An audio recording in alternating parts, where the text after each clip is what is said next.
Hola, hola, ¿qué tal? ¿Cómo están? Bueno, bienvenidos a este nuevo video. Yo soy Maru Cape y hoy me gustaría que hablemos un poquito de lo que está pasando en Latinoamérica, que hagamos un análisis con estos gráficos de largo plazo que a mí siempre me gusta mostrar, que nos ayudan a tener una perspectiva muy distinta y cómo esto nos va a permitir también tener la excusa para que podamos abordar lo que yo llamo el concepto de sincronización cuando analizamos los gráficos, porque si bien un gráfico se puede analizar de manera particular, resulta muchísimo más enriquecedor ver un conjunto de gráficos y van a ver en cada uno de estos gráficos que voy a presentar que hay una gran sintonía y una gran sincronización, como cuando un gráfico toca una resistencia, lo mismo está haciendo otros gráficos similares, cuando se pierde un soporte, también está ocurriendo en otros gráficos muy similares, así que más allá del análisis en sí de Latinoamérica, me gustaría que también se pueda observar esta idea de cómo analizar gráficos en conjunto. Vamos a arrancar por acá, primero con una mirada general y luego vamos hacia una mirada más particular. En principio lo que estamos viendo es el ETF y el EF de Latinoamérica. Con una mirada de largo plazo, lo primero que nos tiene que llamar la atención es esta gran resistencia que viene desde los máximos del año 2008, momento auge de commodities y de Latinoamérica, y vemos cómo en distintas oportunidades esta línea fue testeada, pero todavía no fue superada. Si hacemos un poco más de zoom en el corto plazo, vemos cómo en abril de este año intentó superarla nuevamente.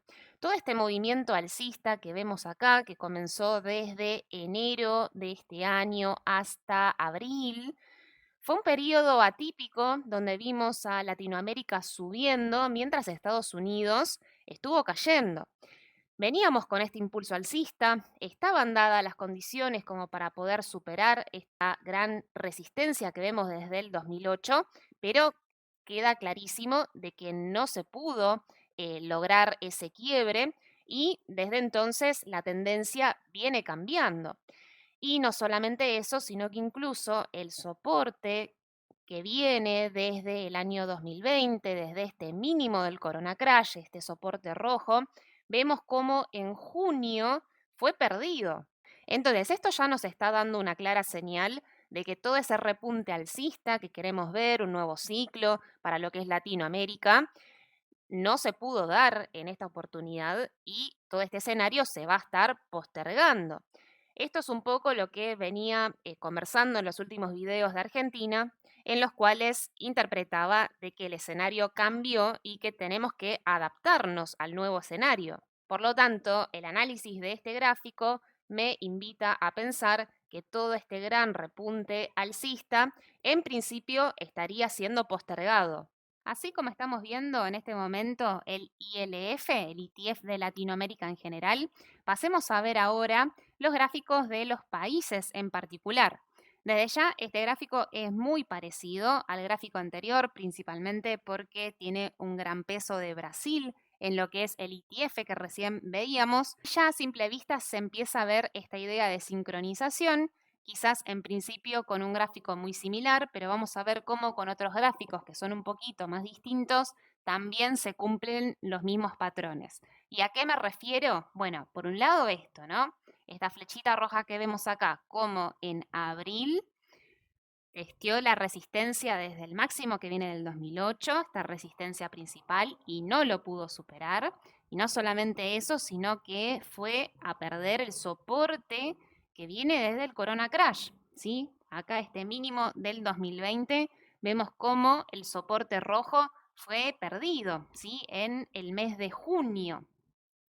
Si vamos a ver el gráfico de México, nos encontramos ya con un gráfico distinto, no es exactamente igual, pero fijémonos cómo se repite nuevamente esta idea de la sincronización, que por supuesto son patrones que encontramos cuando analizamos gráficos de muy largo plazo.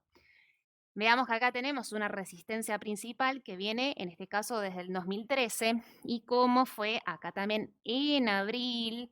testeada y no pudo ser superada, pero tampoco no pudo respetar el soporte que viene desde el comienzo del Corona Crash y también fue perdido ahora en junio.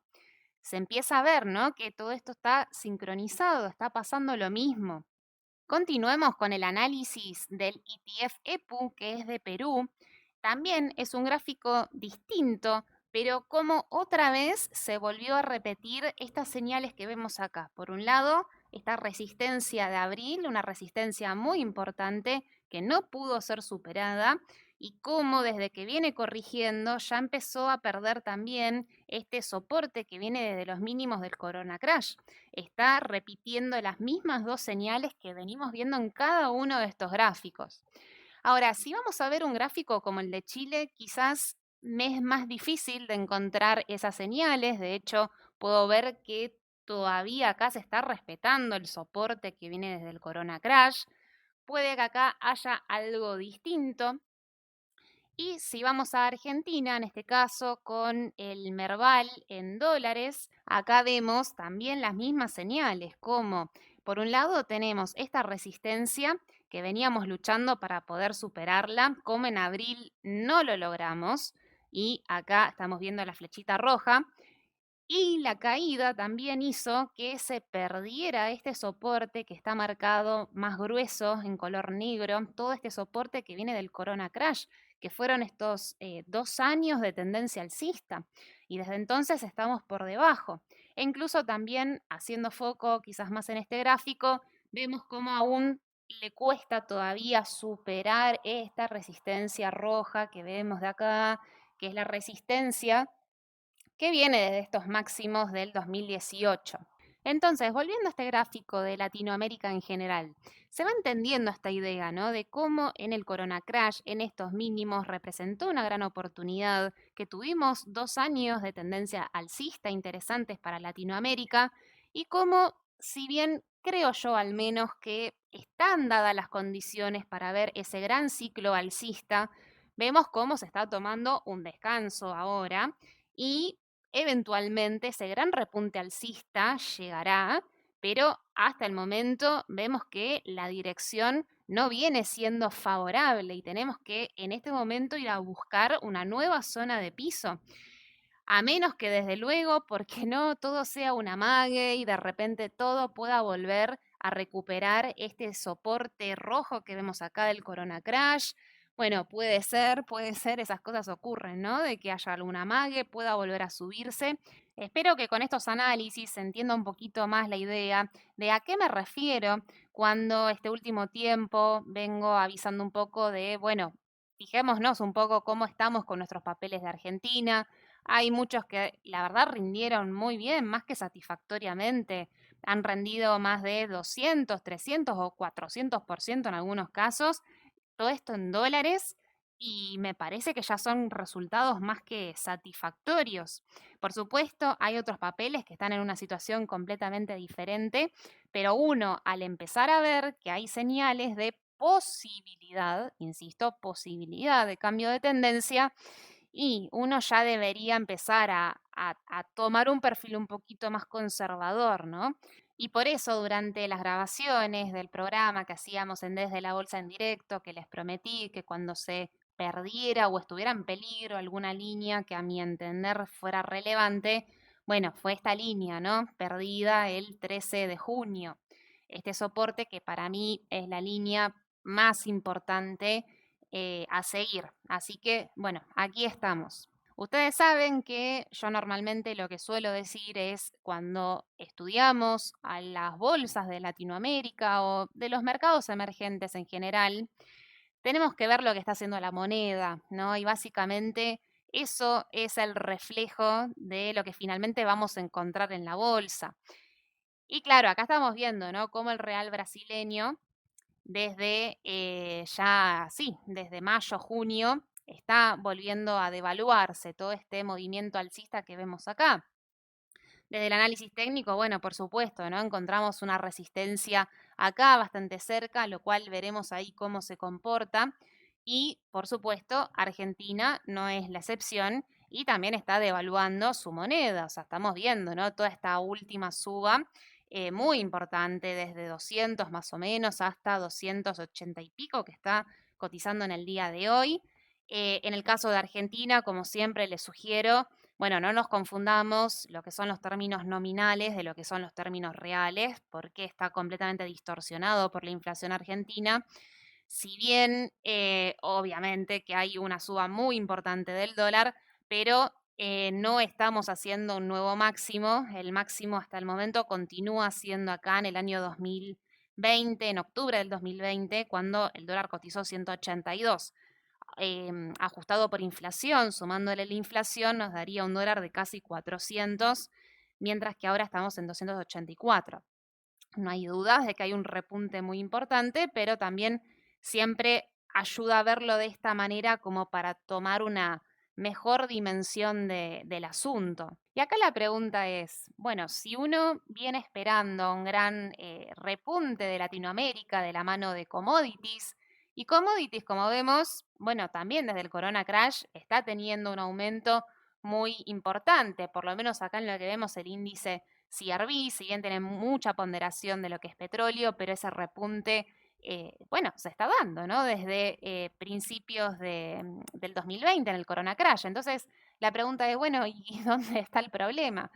Y bueno, me parece que el problema viene por acá, ¿no? El índice del dólar, el índice DXY, que es el dólar comparado con una canasta de otras monedas en el mundo, y vemos, ¿no? Toda esta suba muy importante ya desde mediados del año pasado, un dólar que se estaría fortaleciendo, que también en el análisis técnico, bueno, ya me invita a pensar de que esto puede continuar todavía un poquito más, por lo menos desde este canal que yo ya estoy viendo en esta zona de acá, ¿sí? Esta resistencia. Entonces, bueno, pareciera que esto todavía puede seguir un poco más y desde luego confieso que esto me deja un poco perpleja porque si bien yo venía apostando por lo que es una suba de commodities desde el Corona Crash, normalmente uno esperaría que haya un comportamiento inverso con el dólar y como vemos, no, ya desde mediados del año pasado que está subiendo a toda velocidad.